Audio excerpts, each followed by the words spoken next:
Jangan samakan sekolah untuk mendapatkan nilai bagus dengan bersekolah untuk mendapatkan ilmu atau pengetahuan.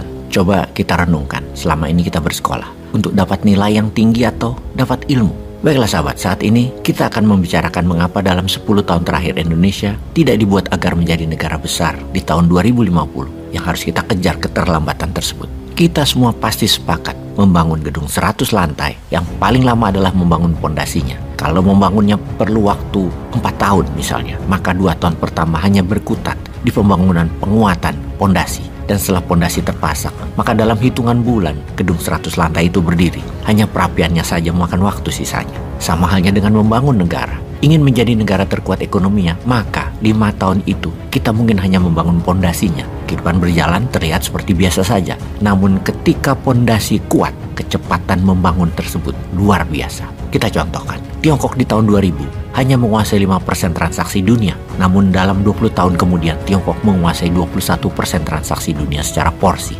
Jangan melihat apa yang dilakukan Tiongkok di tahun 2000, namun lihat apa yang dilakukan di tahun 80-an hingga tahun 2000-an. Pondasinya dipasang sangat kuat, regulasinya mendukung sektor ekonomi bukan hanya lokalan, namun sudah kelas dunia dukungannya. India yang negaranya 3 kali kekayaan Indonesia, jangan melihat apa yang dilakukan 5 tahun terakhir ini, namun lihat kebijakan berkelanjutan sejak tahun 2000-an oleh Atal Bihari, dilanjutkan oleh Manmohan Singh, Perdana Menteri India, digaspol lagi sama Narendra Modi saat ini. Nah, bicara India, inilah yang menjadi perdebatan singkat antara Bosman dengan dosen Stanford, Gita Wirjawan, selagi halal bihalal kemarin. Bosman seperti biasa dengan PD-nya menceritakan bahwa Grand Design menjadikan emas alat tukar di tahun 2045 Indonesia akan kendalikan setengah transaksi dunia pakai emas. Maka Bro Gita dengan PD mengatakan, lu nggak mungkin bisa kalahin India. Mereka lah raja di abad 22 alias di tahun 2100 ke atas. Duer, otak saya koslet dan tentunya kita dengar argumennya. Dia mengawali, tahun kita dulu kuliah ada berapa mahasiswa Indonesia di sana? Demikian dia memulai debatnya.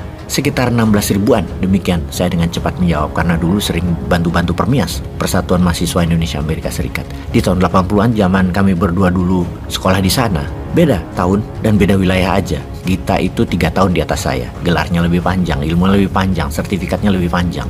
Dia lanjutkan, sekarang 8 ribuan student, demikian dia menjelaskan. Kalau India, ada 300 ribu student di Amerika. Kalau Tiongkok, ada 400 ribu student di Amerika. Dan HIB visa kerja 75% diberikan ke graduated Indian student. Lu bayangin, dari izin kerja imigrasinya 75%-nya diberikan ke student India untuk mereka setelah tamat sekolah stay di Amerika. Ada hampir 5 juta warga India di Amerika dan mereka merupakan orang terkaya di Amerika dengan rata-rata $130 ribu pendapatannya per tahun, di mana rata-rata warga Amerika kulit putih hanya $65 ribu per tahun income atau pendapatan mereka per tahunnya. Jauh di atas 700 ribu keturunan Jepang yang hanya 100 ribuan dolar per tahunnya. Jauh di atas keturunan Tiongkok yang ada 2 jutaan di sana yang hanya 100 ribuan juga per tahun income-nya dalam US dollar. Jauh di atas orang Indonesia yang totalnya 80 ribu pendapatannya sekitar 90 ribuan dolar per tahunnya. Dari 300 ribu student India, 50% adalah mereka dapat beasiswa atau scholarship, di mana dari 8 ribu student Indonesia 90%-nya adalah biaya pribadi.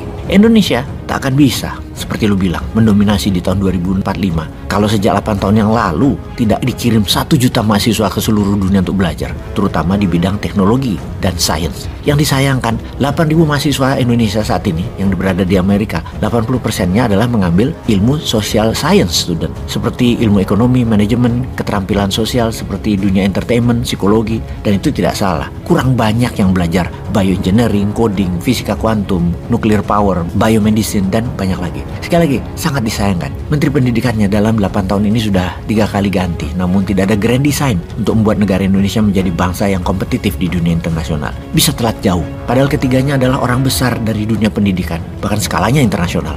Sahabat, informasi ini bukan bermaksud mendiskreditkan siapapun, namun informasi ini dijadikan untuk wake up call atau kesadaran bersama. Ke depan, kita harus lebih baik. Bukan hanya nilai yang kita cari, namun kompetisi dunia secara geopolitik dan geoekonomi. Indonesia harus berdaulat. Diawali dengan membangun keterampilan generasi muda untuk bisa memiliki keterampilan dalam bidang sains dan teknologi, tentunya lengkap dengan ilmu social science. Jangan sampai brain drain terjadi di Indonesia karena orang pintar tadi yang jadi sendiri tanpa dukungan support pemerintah, sehingga mereka yang pintar tanpa kontribusi pemerintah merasa tidak wajib untuk jadi tinggal di Indonesia karena merasa brain otak mereka nggak dihargai di negeri sendiri. Brain drain adalah keluarnya orang pintar dari sebuah negara ke negara lain. Negara yang ditinggal otaknya tadi jadi kering karena yang subur tidak diakomodir, tidak jadi indah. Dunia pernah terjadi migrasi besar-besaran dari Eropa abad 1920 pindah ke Amerika, warga-warga yang pinter. Dan di abad 21, Amerika saat ini dengan sengaja mengincar otak student India dan Tiongkok. Terbukti dari HIB visa diberikan 75%-nya ke India, 15% ke Tiongkok. India diam saja. Narendra Modi pintar. Mereka ditarik dengan fasilitas 2 kali lebih mewah dan lebih nyaman dibanding Amerika setelah mereka tamat kuliah atau setelah kerja sesaat di Amerika. Oleh Modi diciptakan lapangan kerja, funding pembiayaan, dan tempat usaha non-tax buat mereka yang pulang kampung. Peace.